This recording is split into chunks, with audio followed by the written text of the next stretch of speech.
होलिका दहन का पर्व क्यों मनाते हैं, जानिए क्या है इस की कथा। होलिका दहन की कथा, होलिका दहन की कथा, होलिका दहन की कथा, होलिका दहन की कथा, होलिका दहन की कथा।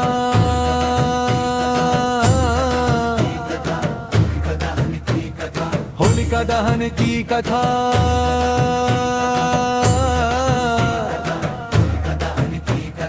होली सनातन धर्म के प्रमुख त्योहारों में से एक है। फाल्गुन महीने की पूर्णिमा तिथि पूरी होलिका दहन किया जाता है। इस साल भारत के कुछ हिस्सों में होलिका दहन 2 मार्च को होगा और कुछ जगहों पर 3 मार्च को किया जाएगा। फाल्गुन मास की पूर्णिमा पर मनाया जाने वाला ये पर्व बुराई पर अच्छाई की जीत का प्रतीक है। होलाष्टमी के दौरान होली का डंडा गाड़ा जाता है। इसके बाद पूर्णिमा पर होलिका दहन की शाम को शुभ मुहूर्त में गोबर और लकड़ियों से बने ढेर में अग्नि प्रज्वलित की जाती है। देश दुनिया और परिवार की मंगल कामना के साथ होलिका की परिक्रमा की जाती है।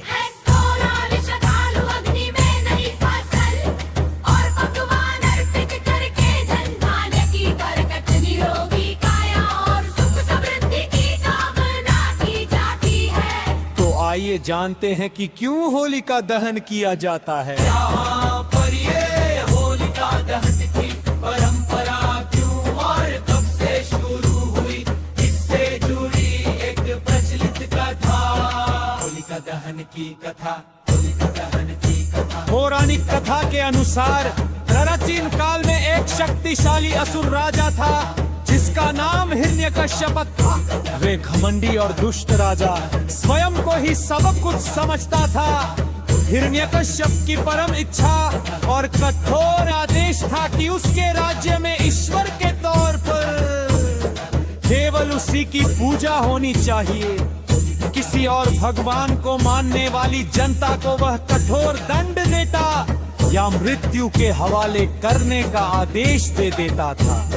एक बार की बात है, हिरण्यकश्यप ने कठोर तपस्या करके ब्रह्मा जी को प्रसन्न कर लिया और उनसे अद्भुत वरदान प्राप्त किया। वरदान ऐसा था कि उसे न कोई मनुष्य मार सके, न पशु, न दिन में, न रात में, न घर के भीतर, न बाहर, और न किसी अस्त्र शस्त्र से उसका अंत हो।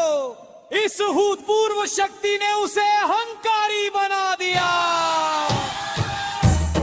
हिरण्यकश्यप स्वयं को ही सर्वश्रेष्ठ मानने लगा और उसने अपने राज्य में आदेश जारी कर दिया कि कोई भी भगवान विष्णु की आराधना नहीं करेगा। राज्य में भय का वातावरण छा गया।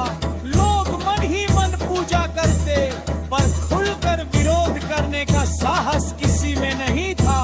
किंतु राजा के अपने महल में ही एक ऐसी आत्मा थी जो उसके आदेश के आगे झुकने को तैयार नहीं थी। उसका पुत्र त्रिपुरा।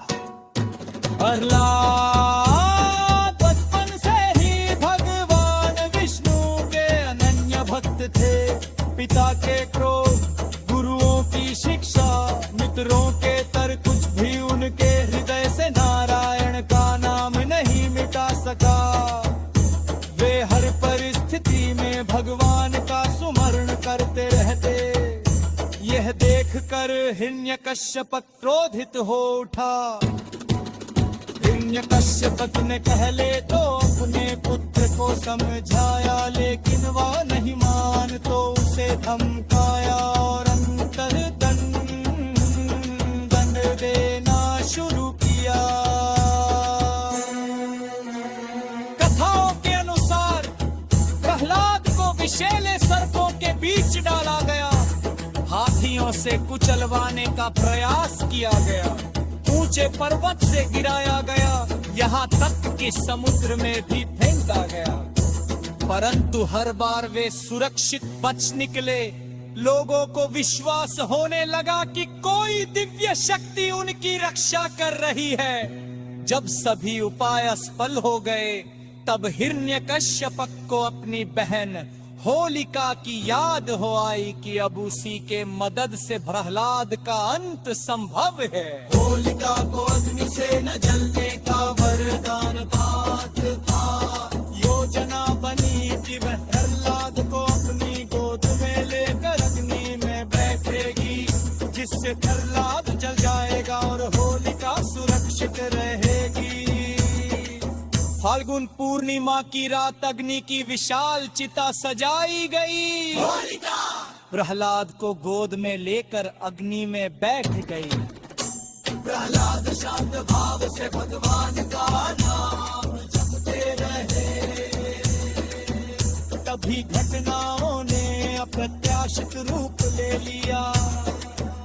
अग्नि से रक्षा करने वाला दिव्य वस्त्र उड़कर प्रहलाद के ऊपर आ गया और होलिका अग्नि में जलने लगी।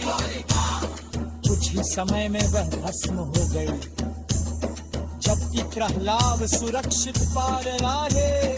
इस घटना को दोने दैवी न्याय के रूप में देखा। अहंकार और अन्याय का अंत निश्चित है, जबकि सच्ची भक्ति और आस्था के रक्षा स्वयं ईश्वर करते हैं।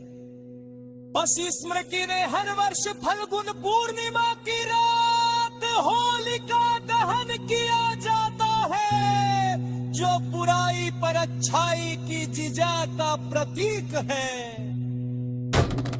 हर लेविल रखा का उत्सव मनाया जाता है, जिसे आले का वाया जाता है। बाद को होलिका ले प्रवाग्नि की हर्षा की खुशी की मोहरेवा गुलाल उड़ाकर आनंद पराया का। आज भी कई स्थानों पर होलिका की रात को पवित्र मानते फैलाया जाता है और इसे शुभ संकेत के रूप में माथे पर लहराया जाता है।